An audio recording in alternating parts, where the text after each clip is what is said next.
कृष्ण कहने से तर जाएगा, पार भव से उतर जाएगा। सभी ताली बजाते हुए हमारे साथ में गाएंगे।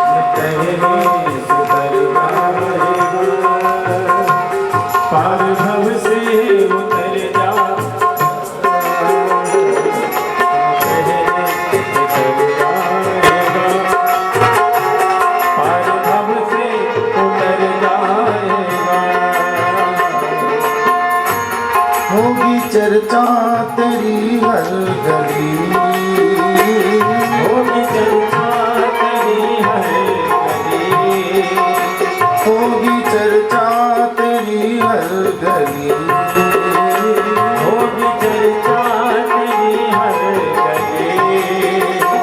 जिस गली से गुजर जाएगा, जिस गली से गुजर जाएगा, जिस गली से गुजर जाएगा,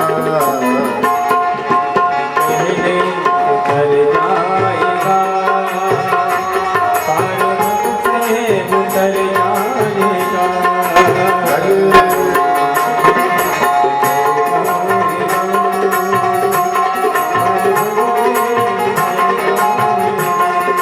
राधा रमण लाल की जय हो।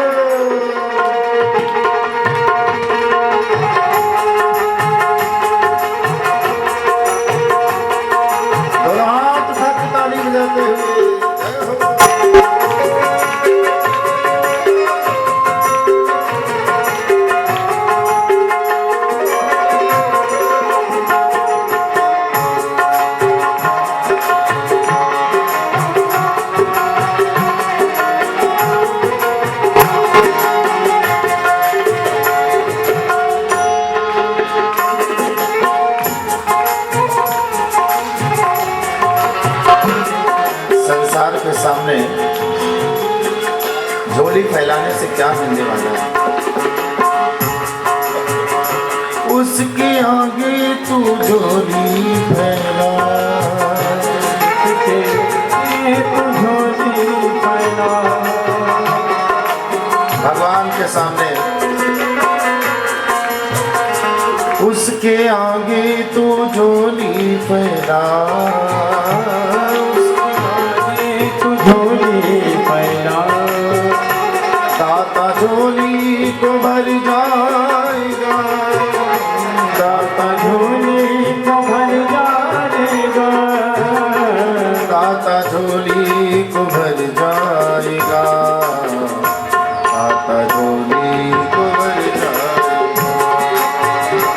दाता झोली को भर जाएगा, दाता झोली को भर जाएगा।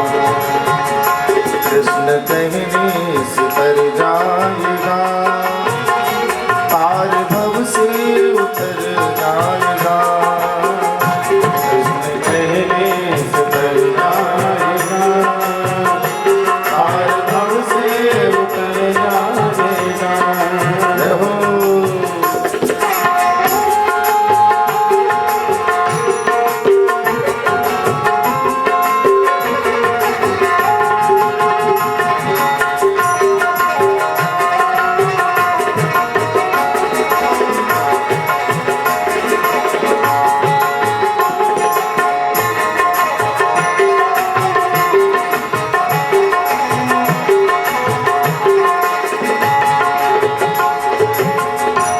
मानव का जीवन बड़े भाग्य से मिला है।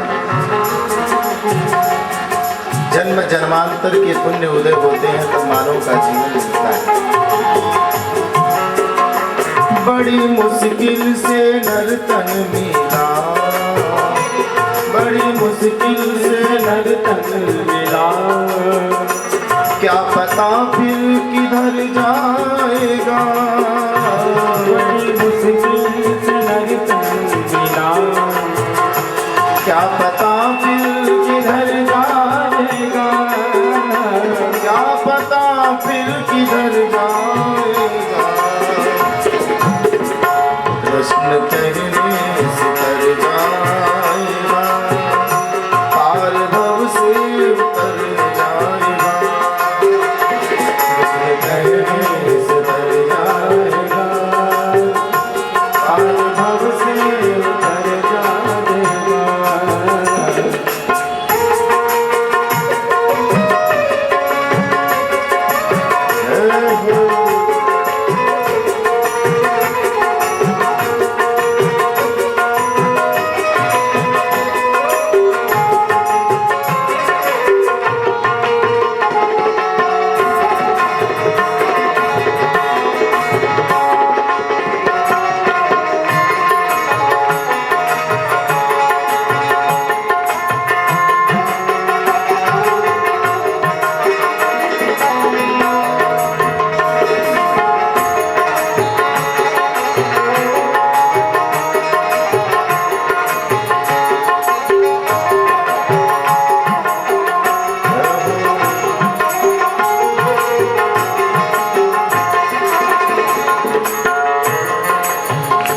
कृष्ण कहने से कर जाएगा, पार भव के उतर जाएगा। कृष्ण कहने से कर जाएगा, पार भव के उतर जाएगा।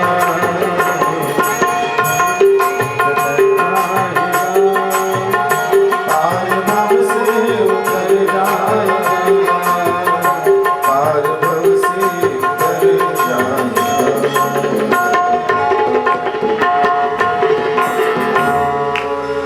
श्री वृंदावन बिहारी लाल की जय जय श्री राम।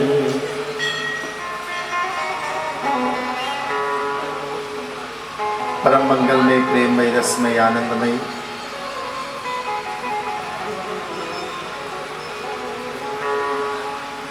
श्रीमद्भागवत महापुराण सप्ताह ज्ञान यज्ञ समुपस्थित समस्त श्रोताबंधु, भक्ति शक्ति स्वरूपा हमारी माताएं बहनें, ज्ञान वैराग्य स्वरूप हमारे भक्त वृंद, व्यासपीठ से सभी का हृदय से अभिनंदन है, वंदन है, स्वागत। दोनों हाथ उठा के जोर से बोलो। लगता है पानी बरसने में आवाज भी चली गई क्या? दोनों हाथ उठा के सभी बोलो राधे राधे। ज्यादातर लोग यहाँ सीतापुर वाले बैठे हैं और सीतापुर वालों की भाषा बड़ी मीठी होती है। हाँ? बस शर्त एक है, एक सीतापुर वाले हो तो दूसरे सीतापुर वाले ना हो, नहीं तो मीठी से थोड़ी खट्टी खट्टी हो जाती है और बहुत प्रेम से बोलते हैं। पर आप यहाँ राधे राधे तो बड़ी कड़ुआहट से बोल रहे हो, लगता है जबरदस्ती बिठाए गए हो क्या। और एक बात और मैं निवेदन कर रहा हूँ आप लोगों से, आज कथा में जो भक्त आएंगे उन्हीं को ठाकुर जी का असली भक्त माना जाएगा। ये इंद्रदेव कथा सुनने में बाधा उत्पन्न कर रहे हैं आपको पानी बरसा के।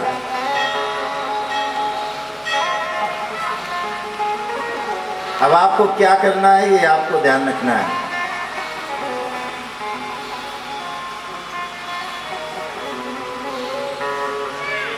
चाहे जितनी कठिनाइयां क्यों ना आ जाएं,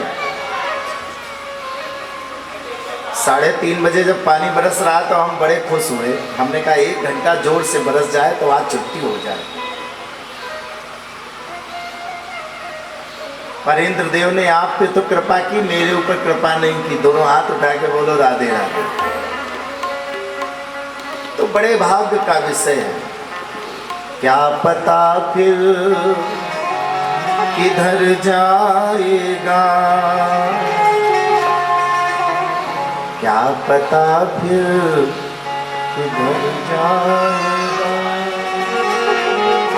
कोई भरोसा है क्या? कोई विश्वास है क्या? आप अब की बार यहाँ हो, अगले जीवन में कहाँ होगे, कोई भरोसा नहीं, कोई भरोसा नहीं।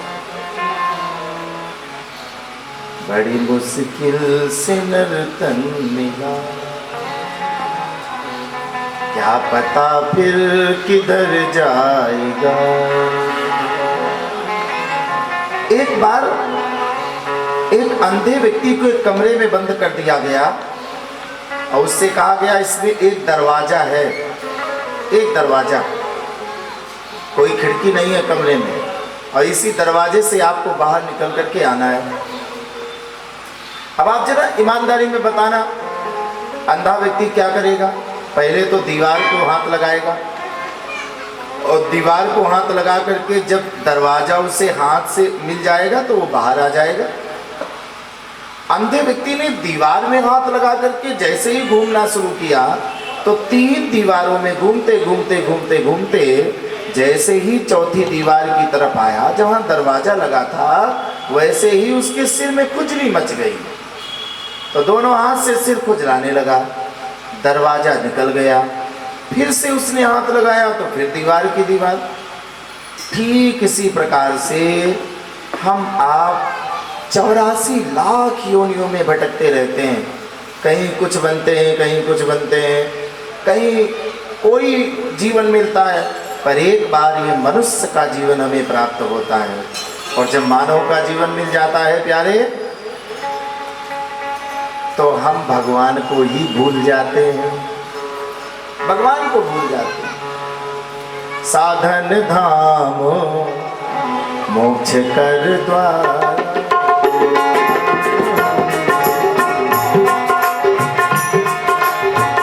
ये मानव का जीवन कैसा है?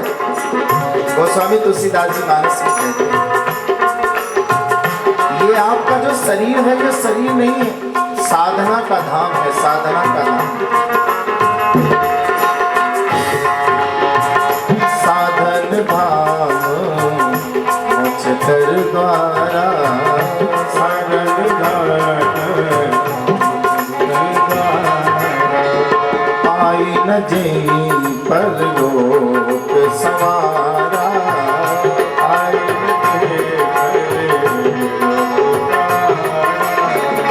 देव धरे करे फल भाई, देव धरे करे फल भाई, देव धरे करे फल भाई, देव धरे करे फल भाई। भजिए राम सब काम बिहारी,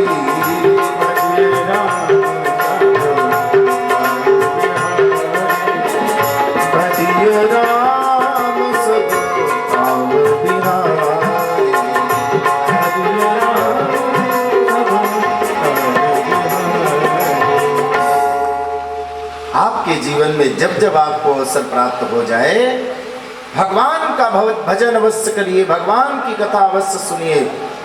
आप जो कर सकते हो प्रभु के लिए अवश्य करिए, यही हमारा आपका जीवन है। पतित पावनी माँ भागीरथी गंगा मैया के पावन तट पर विराजमान होकर के श्री सुखदेव जी भगवान, मैं आपको बहुत अच्छी बात बताऊं, संत भेष से नहीं माना जाता, संत आपके जीवन का नाम है। आप समझिए संत की परिभाषा, संत आपका जीवन होता है, शरीर नहीं होता। एग्जाम्पल के लिए, उदाहरण के लिए, जैसे हम किसी को गुरु जी बना लेते हैं, गुरु जी कितने भी अपराध क्यों न कर डालें, पर गुरु के प्रति हमारी श्रद्धा कम नहीं होनी चाहिए। क्यों? गुरु एक शरीर नहीं होता, गुरु एक तत्व है। शरीर से अपराध हो सकते। मैंने कल की कथा में आपको निवेदन किया था अपराध शरीर से हो सकते हैं, पर तत्व से, आत्मा से अपराध नहीं हो सकते। किसी भी प्रकार का कोई अपराध नहीं हो सकता।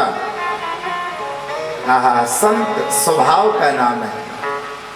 अगर आपकी कामनाओं का अंत हो जाए प्यारे, तो आप भी संत हो जाएंगे, इसमें कोई संदेह नहीं है। तितिक्षवा कारुणिका सुहृदा सर्वदेहिना, ये संत के लक्षण हैं। संत कैसा होना चाहिए, संत का स्वभाव कैसा होना चाहिए? अजात शत्रवा शांता साधवो साधु भूषणा। संत का स्वभाव परमात्म चिंतन के लिए होना चाहिए। 5 ऐसे तत्व हैं जिनका संसार में आना अपने लिए नहीं होता है, परोपकार के लिए होता है। पहला तो संत, दूसरा वृक्ष, तीसरा नदी, चौथा पर्वत और 5वां पृथ्वी। ध्यान दीजिएगा। संत विटप सरिता गिरिधरनी, परहित हेतु सब निकय करनी। अपने लिए नहीं, दूसरे के लिए जीवन होता है। सुखदेव भगवान बैठे बैठे कथा सुना है। वीतराग संत हैं और सामने श्रोता भी वीतराग बन गए हैं कथा सुनते सुनते।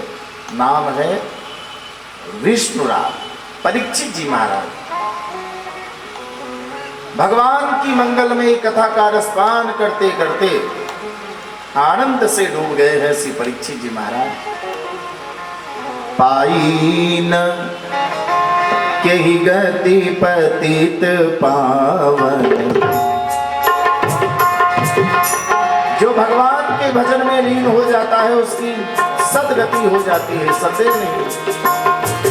पाई न केहि गति पतित पावन, राम भज सुनु सठ मना। रामचरितमानस के उत्तरकांड का सबसे अंतिम छंद है।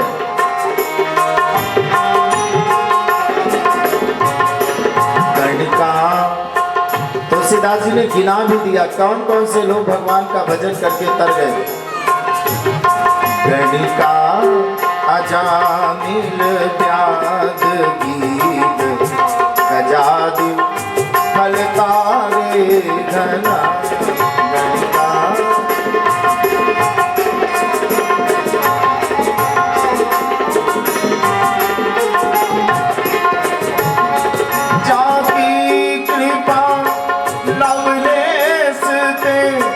मतिमंद तुलसीदास, मतिमंद तुलसीदास हो, मतिमंद तुलसीदास हो।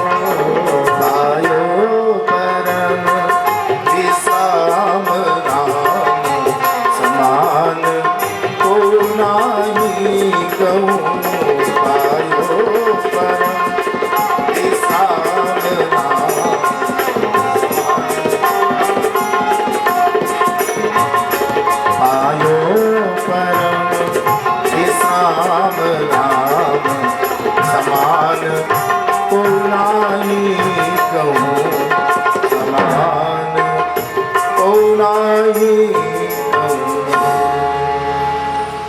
आप लोग बहुत सुंदर कथा सुन रहे थे। आपको स्मरण होगा, याद होगा, स्वयंभू मनु और शतरूपा की 3 कन्याओं के विवाह कैसे हुए और उनका परिवार कैसे हुआ। आप लोगों ने कल कथा में सुना था। आकुत देवी का विवाह रुचि प्रजापति से भगवान धर्म के रूप में, यज्ञ के रूप में प्रकट भये। देहूति का विवाह करदम महात्मा जी से भगवान कपिल के रूप में प्रकट भये। और प्रसूति का विवाह दक्ष के साथ में, और भगवान इनके यहाँ शंकर जी के रूप में आए, दामाद बनकर। स्वयंभू मनु और शतरूपा के संयोग से 2 पुत्र जन्मे थे। मैंने आपको कल ही संकेत किया था, प्रियव्रत और उत्तान का। ज्येष्ठ पुत्र प्रियव्रत ने क्या किया? प्रियव्रत जी ने कहा कि मैं तपस्या करने जाऊंगा, तप करूंगा। बाल्यावस्था से ही तपस्या करने लगे। देखो एक बहुत सीधा सा मार्ग है। भगवान आपको गृहस्थ आश्रम में रह करके भी मिल जाते हैं और वैराग्य में भी रहकर मिल जाते हैं, पर दोनों रास्ते अलग अलग हैं। दोनों के रास्तों में बड़ी भिन्नता है। वैराग्य के मार्ग में सावधान होने की आवश्यकता है, सावधान रहने की आवश्यकता है।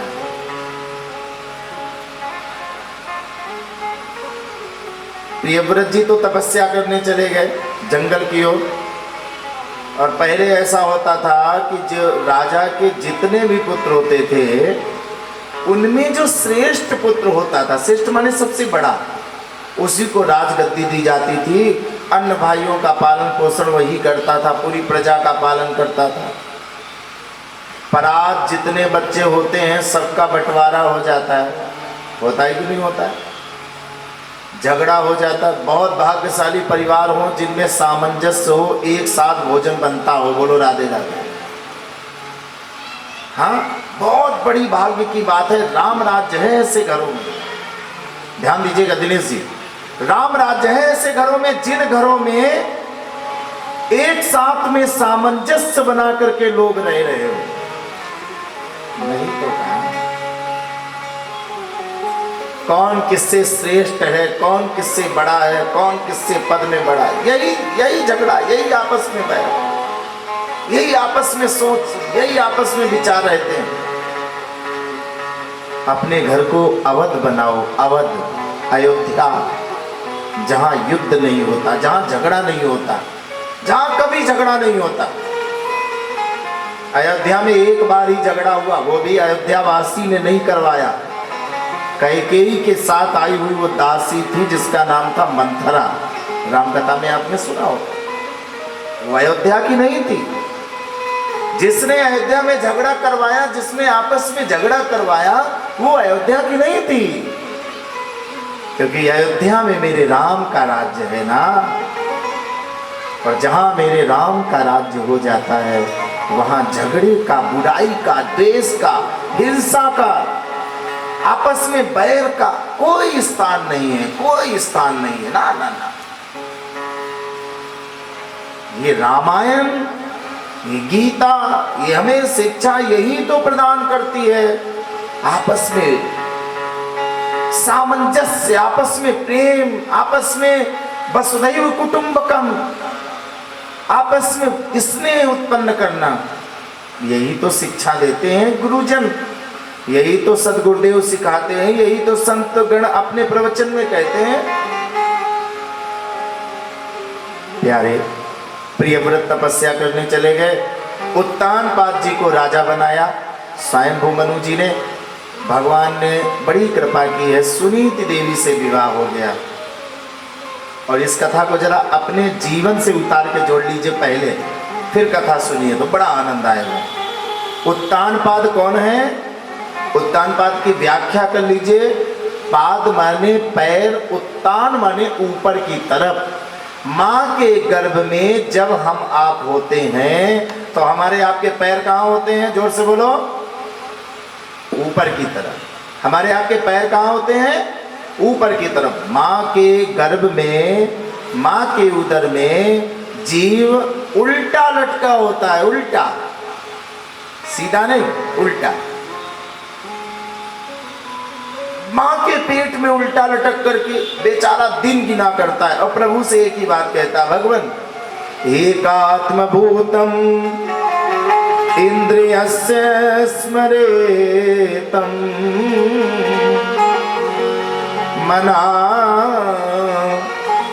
संचारयो अभिरात्म ध्यानम। हे ठाकुर जी महाराज, हे गोविंद जी, आप मुझे इस दुख से बाहर निकालो। तो भगवान कहते हैं, बेटा बाहर जा करके क्या करोगे? अगर हम तुम्हें बाहर निकाल दें तो बाहर जा करके क्या करोगे? तो ये जीव जो उल्टा लटका होता है माँ के घर में, वो प्रभु से कहता केवल आपका चिंतन करेंगे, बहुत ध्यान दीजिएगा मैं जो बोल रहा हूं। भगवान से क्या कहते हैं हम लोग? केवल आपका चिंतन करेंगे, बस आपको प्राप्त करने का उपाय सोचेंगे, आपके प्राप्त करने का साधन ढूंढेंगे, आप कैसे मुझे मिलेंगे इसका उपाय ढूंढेंगे। पर जरा सच बताना, जैसे ही हमारा आपका जन्म होता है, प्रभु से किया हुआ वादा हम निभाते हैं क्या? जो भगवान से कह करके हम आते हैं, क्या उसका निर्वहन करते? नहीं करते, भूल जाते। प्रभु से जो कहते हैं उसे सब भूल जाते हैं। और जब भगवान को धोखा देके हम संसार के सुख में लिप्त हो जाते हैं, तो भगवान जब तुम्हें धोखा देते हैं तो बाद में क्यों रोते हो भाई? क्यों रोते हो? गोस्वामी तुलसीदास जी कहते हैं, हम आप संसार में कैसे लिप्त होते हैं? भूमि परत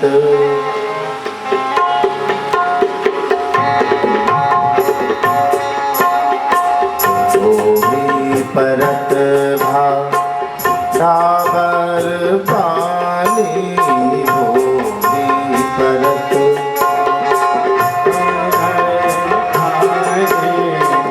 भूमि परत भावर पानी,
नक्षत्र में बरसी हुई जल की बूंद जब सर्प के मुख में जाती है तो विष बना देती है।